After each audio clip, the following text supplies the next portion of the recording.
Ito ang balita ngayon, trending at pinag-uusapan ngayon sa mundo ng social media. Ang di umano'y balitang mga abogado at taga-suporta ni Vice President Sara Duterte narang ang impeachment, formal na naghain ng petisyon for certiorari and prohibition sa Korte Suprema upang ipatigil ang impeachment complaint laban kay Vice President Sara Duterte. At isa nga sa mga lumagda dito ay ang dating Pangulong Rodrigo Duterte. Kumpirmadong isa sa mga abogado ni Vice President Sara Duterte sa kanyang impeachment case at isa sa tatayong legal counsel nito walang iba ay ang dating Pangulong Rodrigo Duterte. At kung sakaling matuloy ang impeachment trial ni VP Sara Duterte, iyak na di umanong mananagot ng mga taong nagsampa ng impeachment laban dito. Pero bago ang lahat, kung bago ka pa lamang sa aming channel, please huwag kalimutang mag-like, subscribe at i-click ang notification bell para mas maging updated ka pa lalo sa lahat pa ng bagong video na i-upload namin. At ito na nga mga kababayan, kumpirmadong isa sa mga tatayong legal counsel ni VP Sara Duterte sa kanyang impeachment case ay walang iba kundi ang kanyang ama na si dating Pangulong Rodrigo Duterte. Sa petisyong inihain sa Korte Suprema, makikita ang lagda ng dating Pangulong Rodrigo Duterte bilang isa sa mga abogado ni VP Sara.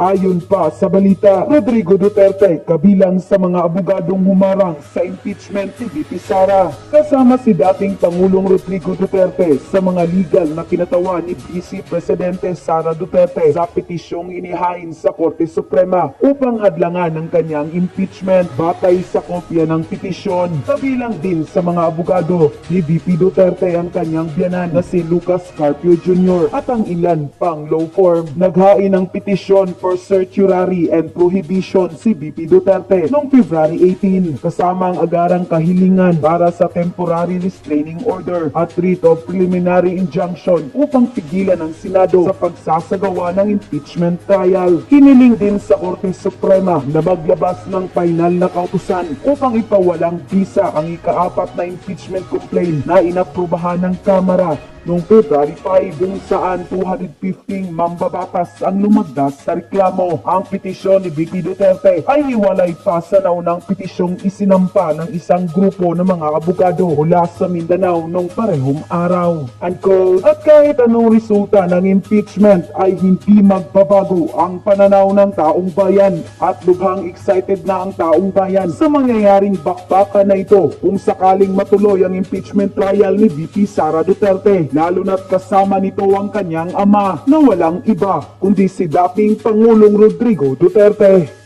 Finish na, ika nga, game over. Bakit kanyo? Kasi po, itong impeachment na ginagawa ko kay VP Sara, alam naman po natin, ito'y pamumulitika at panggigipit lamang sa kanya at paninira lamang po sa mga Duterte. At ito na nga, si Pangulong Duterte mismo ang magiging abogado. Kasama ho sa pumirma mga kababayan, si Pangulong Duterte. Pero bago yan, pag-usapan po muna natin, ano ba itong kasong sinampa sa Supreme Court? Bakit pinatitigil? Ano ho ba ang dahilan ho niyan? Alamin po muna natin. Ito. Balita, naghain ng petisyon ang kampo ni Vice President Sara Duterte sa Supreme Court para questionin ang proseso ng Kamara sa impeachment laban sa kanya. Para sa ibang detalye, makakausap natin sa linya ng telepono si Camille Samonte. Camille, ano ba itong pasihan ni VP Sara dyan sa paghahain niya ng petisyon? Kung sinikwestiyon ni Vice President Sara Duterte ang naging proseso ng impeachment laban sa kanya ng Kamara, iginiit ng Vice na nilabag ng Kamara ang saligang batas sa paghahain ng impeachment complaint dahil hindi nito agad inaksyonan ang naunang 3 impeachment. Yun. So ito yung pinapaliwanag natin kagahapon, di ba? Na sabi ko nga sa inyo, panoorin nyo po yung aking video kahapon. Umaga ko in-upload dyan. Panoorin nyo po yan kasi nandyan yung paliwanag ni Atty. Torion at ng kanilang grupo. Ay, kasama pala ako nun. Atty. Torion at ng aming grupo na nagsampa sa Supreme Court na sinasabing ito ay pinatitigil dahil ito po ay mali, illegal na ginawa ng Kamara dahil hindi nga po dininig yung unang 3 impeachment complaint. Dapat inuna muna yon at bago itinuloy yung pang-4. Kaya lang ang ginawa nga ho nila ay pinastrack na ho nila doon sa pang-4 tapos para hindi makuha yung unang 3. Mga kababayan, importante ho yan sa batas kasi hindi pa pwedeng sunod-sunod ang reklamo ng impeachment. Kailangan may pagitan ng 1 taon. Yung dating impeachment, dapat to dininig na kagad noong palang Disyembre. pero pinaliban ho nila. Alam nyo naman po, eto ho, hindi, alam mo naman mga congressman natin, yung iba dyan, yung karamihan dyan, bobo. Karamihan dyan, hindi abogado. Karamihan dyan, nagmamagaling. Oh, yan ang totoo. Wala akong biro dyan, mga kababayan. Yan ang katotohanan. Karamihan po dyan, mga ano lang, parang napulot mo lang sa kanto. Diba, lalong-lalo na yung mga wild. Oh, kaya nga ito, mga kababayan, ito rin po yung sinasabi ngayon ng abogado ho ng ni BP Sara Duterte na mali ang ginawa ninyo, hindi tama yan, kailangan yan na itigil dahil bakit yung fourth impeachment complaint na kaagad ang may violation, ika nga. Oh. Pagpos ay yung ika-4 na impeachment complaint ang kanilang ipinasa sa Senado.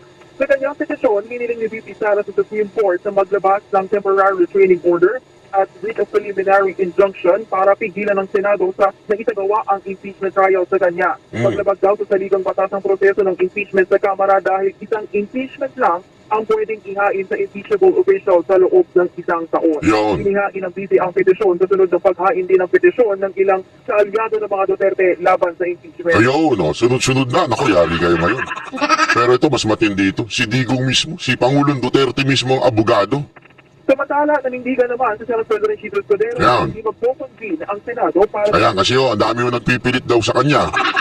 Ang dami yung nagpipilit daw sa kanya na i-convene na. Kasi, di ba, sinasabi nga niya, sa June na, yung sa 20th Congress na ang ating pag-usapan po yan. Hindi pwede yan ngayon kasi kailangan ng plenary. Kailangan po muna silang bago madire-diretso dun sa impeachment trial. Okay? Marami daw, sabi, di umano. Mamaya, sasagutin ni Chis Escudero, marami daw. Tablado yung mga media dyan, atat na atat eh. Alam mo naman yung mga media, matindi pa laman yan eh. Alam mo naman yung mga media na yan. May retainer siya mga yan eh. Retainer siya sinusuot sa ngipin.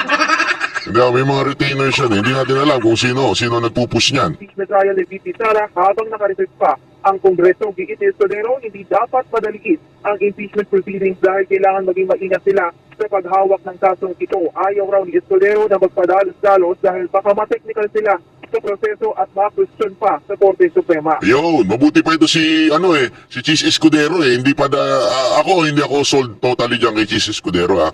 Pero kahit pa paano, nag-iisip naman po. Sabi niya, huwag natin madaliin kasi pag padalos-dalos, parang yung ginawa niyo sa Kamara.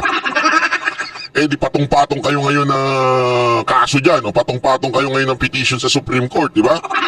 Patong-patong kayo ngayon dyan. Kasi nga, minadali niyo tinarantado niyo yung due process para mabilis ang takbuhin niyang impeachment na yan. So, in-impeach niyo kagad si BP Sara Duterte even without going through the due process. So ano nangyayari? O di puro petition niya sa Supreme Court. Kayo ngayon, buti na lang itong senador na to, itong Senate President, sabi niya, easy lang.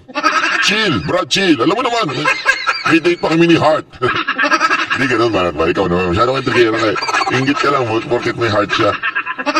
Hindi kasi, yan naman talaga ano dyan. Huwag niyo kami madaliin. Ayusin natin to, idaan natin sa tamang proseso, baka ma-technical kami.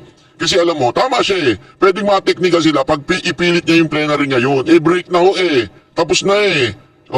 Ipipilit niyo pa eh. Mas masakit pag pinipilit mga kababayan. Kailangan huwag natin pilitin. Dahan-dahan lang sa simula.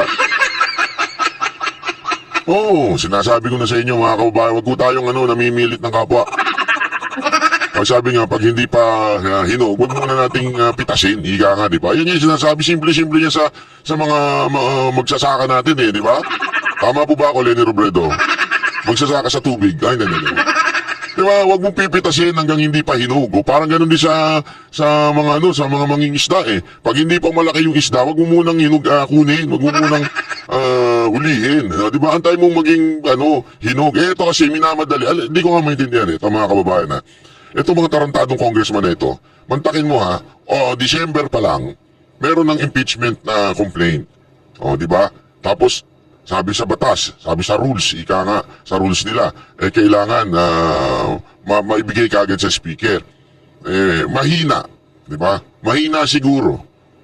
So, ang ginawa nila, nagpa-hearing muna sila, di ba? Yung mga EJK hearing, Quadcom hearing, at saka yung Chihuahua hearing, di ba? Nagpa-hearing muna sila. Inantay muna nila. Tapos, nung umabot na sa 4th, saka yun ang kanilang ginawang impeachment ginawang basihan ng impeachment nila, yung pang-apat. Paano nga kababayan yung una, pangalawa, pangatlo? Wala. Hindi mo nag-iisip itong mga ulul na ito na yan ay hindi tamang proseso. Maling proseso yan. Hindi ko nga alam bakit. Wala ba mga abogado sa mga ito? O talagang atat na atat at obsessed lang sila kay VP Sara Duterte. Para mga walang abogado sa mga ito. No? Ha? Para silang mga atat na gusto nilang matanggal si VP Sara Duterte para maging Vice President yung peking Panginoon nila dyan. Pag naging Vice President yun, sigurado tiba-tiba na naman ang aming mga budget. Tapos bakalay mo, may mangyaring hindi maganda at maging presidente yun. O di ba? Yung galawan nito mga congressman ito, talagang mga mukha kayong pera. Mukha kayong pera talaga. Kung hindi naman dahil sa pera, hindi nyo gagawin to. Sigurado ako, hindi nyo gagawin ko to kung hindi dahil sa 150 million. Ay, kaya huwag tayo maglokohan. This is the most, masasabi nating dangerous maneuver sa inyong political career. Yan po ang pinaka-risky, di ba? Yan po ang pinaka-risky na ginawa ninyo sa inyong political career. You know until now. May nagkwento nga sa akin, mga kababayan hindi ko na lang sasabihin, pero sa rally daw ni Marcos, lalong-lalo na daw doon sa Davao. Yung rally ng mga senador niya, wala. Tangina, hindi daw pinapansin. Walang pumapalakpak. Alam mong pinadala lang ng mga barangay captain. Alam mo, kasi uso yan mga kababayan, sa mga rally, ang aabutan mo lang dyan yung mga barangay captain. Tapos yung barangay captain, bahala ko, siguraduhin mo may attendance yan. Makakala ninyo. Siguraduhin yung meron kang 100. Attendance siya 100 yan. Pauupuin niya 100. Pati nga pulis, di ba, pinaupo niya. Ang palusot nila, intelligence lang. Surveillance lang. Pero surveillance, nakaano sila, nandun sila sa isang area. Diba dapat pag surveillance, kakalat sila? Hindi, nandun lang sila sa isang area. Ibig sabihin, pandagdag talaga. Hindi surveillance yun. Ay, pinagdulo ko tayo nitong PNP na ito Huwag naman ganun. Kung kaya niyong budulin yung mga tanso, yung mga tatanga-tangang loyalista, huwag kami.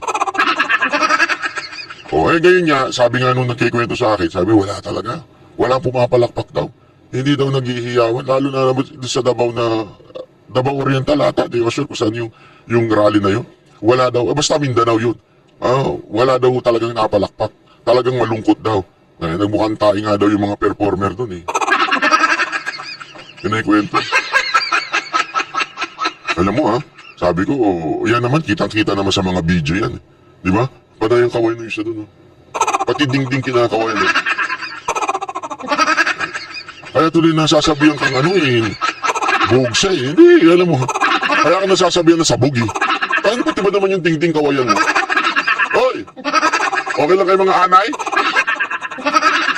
Okay lang ba kayo mga gagamba dyan? Ay kayo mga butiki? Masaya ba kayo dyan? Nakakain na ba kayo ng mga gagamba dyan? Wow! Kaya sinto-sinto putang inang yan Sorry Natatanga ako Dumaan at lahat Alam mo, maganda niyan, pati yung mga PSG, pakamayin mo na lang din. Pamayan ka na lang. May nakita pa nga akong video, may tagapalakpak Palakpak yung chubby na babae, palakpak kayo, dadaan na presidente sabi nga. Toto ako, ayup yan. Ano ba namang klaseng, eto sabi nga nung may napanood ako this is the most hated administration. Hindi lang makaimik kasi alam natin, merong fear factor na ginawa sila sa mga kokontra sa gobyerno. Meron silang fear factor. Ngayon nga lang, yung gagawin nila, mantakin mo ito. Si Barbers. Si Barbers talaga. Dapat siya naging barbero na lang. Gusto ba naman pahingin ng franchise ang mga sukmid platform?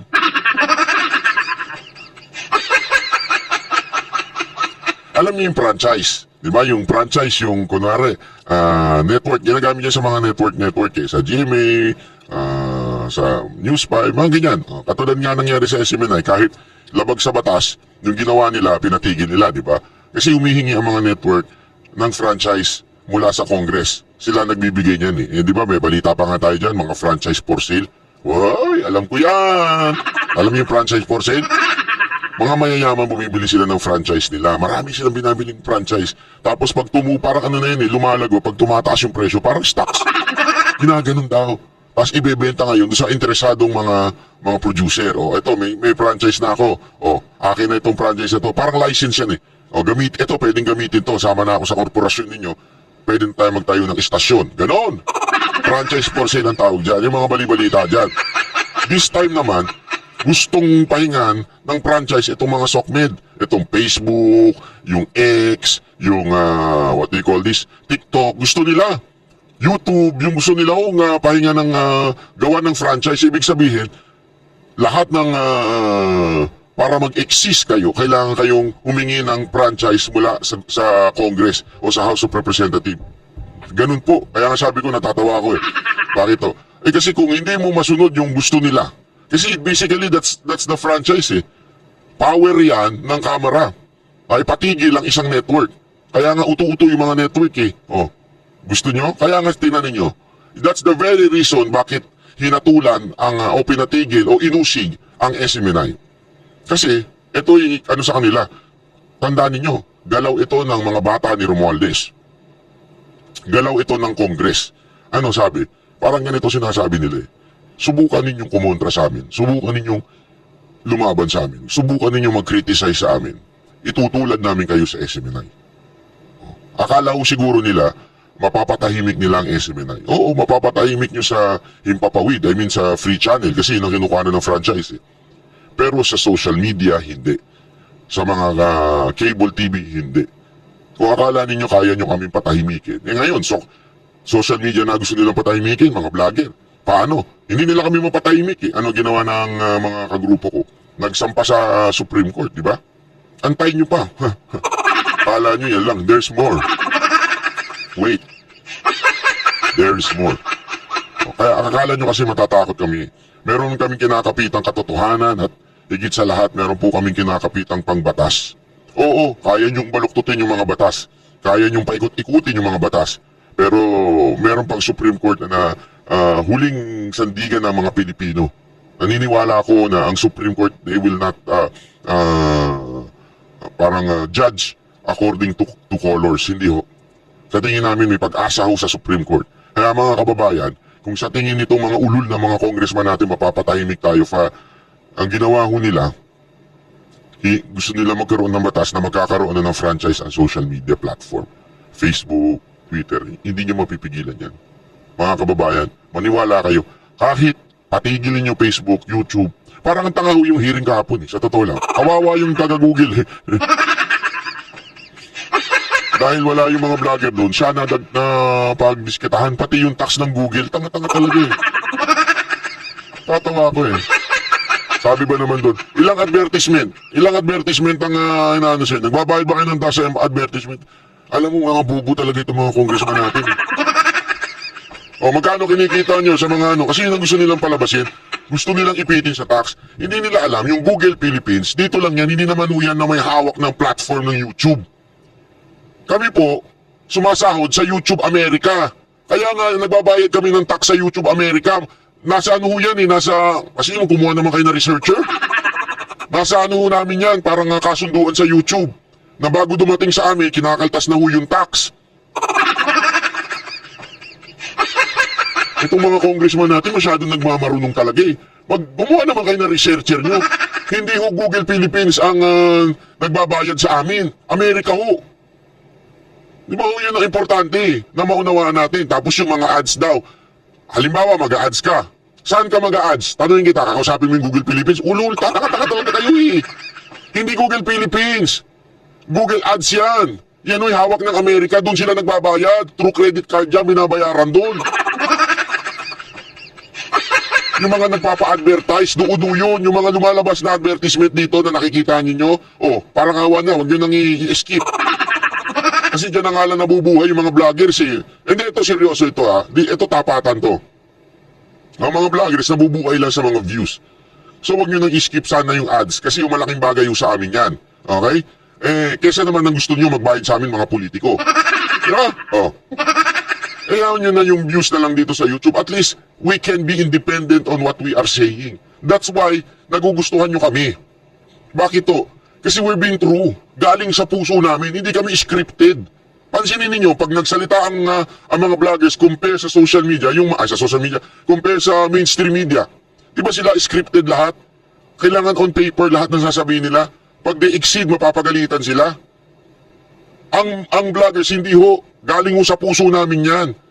Kasi nga ho, wala ho nagdidikta sa amin. Only through the YouTube ads kami kumikita. And yan po ay Amerika.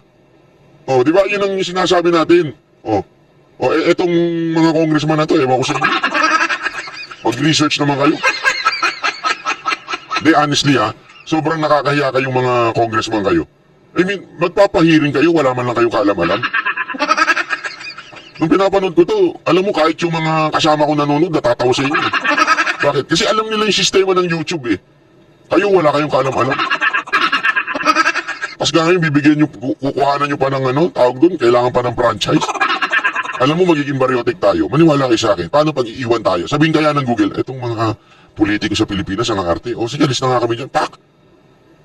Hindi na tayo maka-access sa YouTube. Tingnan nyo. Mukha tayong tanga. Di ba? Hindi, isipin nyo yun Paano kung makapag-isip sila? Alam nyo, grabe politika sa Pilipinas. Parang Marcelo na talaga. O sige, isa-sanction namin kayo. Hindi nyo na kami papanood yung YouTube namin, hindi nyo na mapapanood. Yung Facebook namin, hindi nyo na ma-access. Oh. Ano mangyayari sa atin? Ang dami dyan, maraming kaalaman na tututo. Ngayon, dapat bang i-discredit yung, baliwalain yung mga fake news? Hindi ho.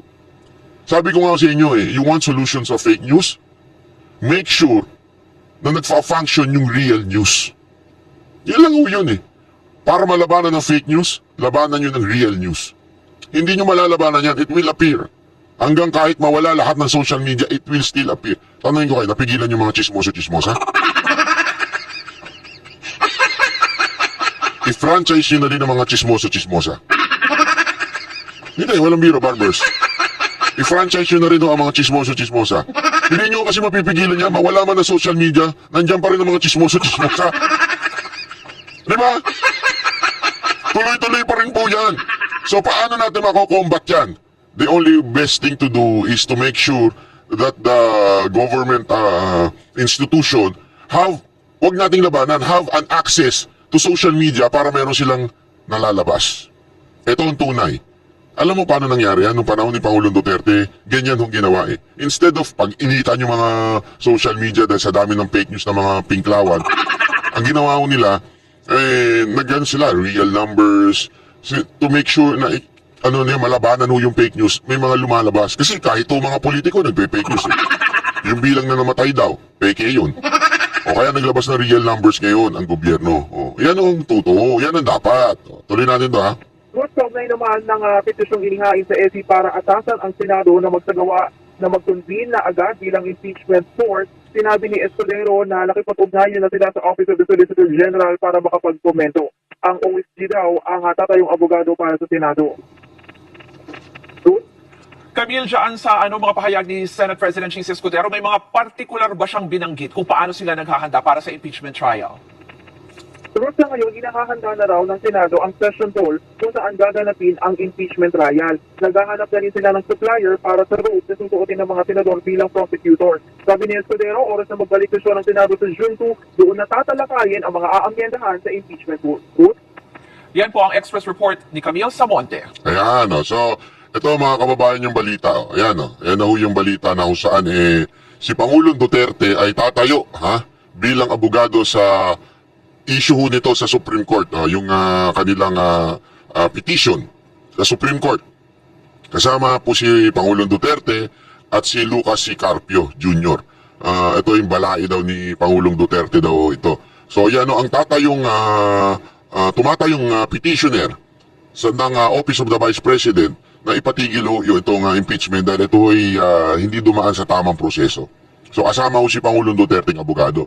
Ang tanong ngayon, kasi may mga nagtatanong ibig bang sabihin ito ay tatayong abogado si Pangulong Duterte sa impeachment? Aba, malamang sa malamang. Sa tingin ko, tatayong abogado si Pangulong Duterte sa impeachment ni VP Sara Duterte. Sa tingin ko, siya po ay tatayong abogado dyan. Kasi nga dito pa lang maaaring hindi siya yung mismong nagsasalita kasi pwede naman iba yung pero naandun lang siya nagpapayo doon sa mga iba pang nagbibigay ng instruction doon sa ibang mga abogado. Ito kaya nga siguro, ito na yung first step. Ito na po yung first step ng pagsama niya, 'di ba? ay yung pagpetisyon niya sa Supreme Court na itigil po yung impeachment. O, ayan, o. Ito, pakinggan lang natin to. Maganda itong isang ginawa, sinabi ho ni Chis Escudero. O, ito, mati. Ito, ayan. So yun lang sir, parang to as an argument, to raise that, to answer that argument na why would you treat it differently? Well, because nga sir now, mayroong mga calls sa'yo, mayroong ni-raise sa Supreme Court, may mga letters sa'yo urging you to act on it. I don't define that as clamor. There are people asking for it. Isang libro namang sinabing naging clamor na yung isang kaso. May nakalagay ba sa definition ng clamor na dapat 5 kaso, 10 kaso, 15 kaso, 20 kaso bago maging clamor? Isa pa lang yung kaso eh. Kung sumusulat sa akin, 3 pa lang. Teka muna, kailan magiging clamor? Ilang sulat? 3 pa lang eh. 3 sulat, 1 kaso. Clamor na ba yun sa libro mo? Sa libro ko, hindi. Barado yung media. Kasi meron sinasabi yung media, alam mo yung ginagatungan ng media. There is a clamor na kasi sinasabi na nila Chis Escudero sa 30 sa June pa. Okay? Sinasabi ngayon ito, di ba may nagpetition? Then, simula na ngayon, mag-convene na kayo. May clamor na eh. Clamor na kagad yun. Yung sinasabi ni Chis Escudero, clamor na kagad yun. Ilan lang ba yun? Di ba? 32 million ang bumoto sa Vice President. Yung clamor na sinasabi nyo, ilan? Wala pang 10. 4 lang yung sumulat. Yeah. Pangalawa, babalik na naman natin ng panahon ng Jesus. May clamor na pako siya sa krus, hindi naman ibig sabihin nun, totoo, tama yun. Naging religious naman. Naging religious ang tayo.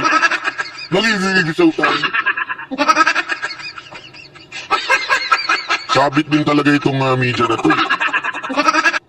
Anong gusto mo? Yung pagiging religious ng tao, Sunday lang. Naging religious na tayo. Para bagang, hindi tamang pag-usapan yan. Pag Sunday lang yan. Hoy! Ang paniniwala is nasa buhay yan araw-araw. Ito nga, ang ganda example ng Jesus Escudero. Ito yung lagi ko sinasabi sa inyo to eh. Diba? Yung box populi, box populoy. Diba yung mga ganyan-ganyan? Ako hindi ako naniniwala doon. Bakit? Marami. Doong panahon ni Kristo, marami at karamihan sumisigaw na ipako siya sa krus. Do you mean that's the will? Hindi ho. Ibig sabihin ba, dapat sundin natin yon? Although natupad dahil nga sa kasalanan ng tao. Dahil sa human sin. Kaya natuloy yung pagpako kay Kristo. Kaya alam mo, example na ho tayo. It doesn't mean maingay. It doesn't mean mas sumisigaw ang tao. Yan ang dapat nating sundin. Kasi sabi mo, tabagay religious tayo. So ano yun? Doon ako nabuisis sa komento ng babae. Tingnan mo ha, pakinggan nyo. Libro ko, hindi ah. Pangalawa, babalik na naman natin ng panahon ng Jesus. May clamor na pako siya sa krus, hindi naman ibig sabihin nun, totoo, tama yun. Naging religious naman. Naging religious tayo. Parang dirindiri ka, ano?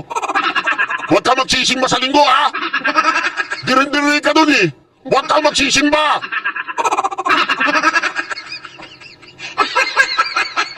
Dapat sa'yo itabo sa simbahan eh. Ayaw mo religious, di ba? Huwag ka dito.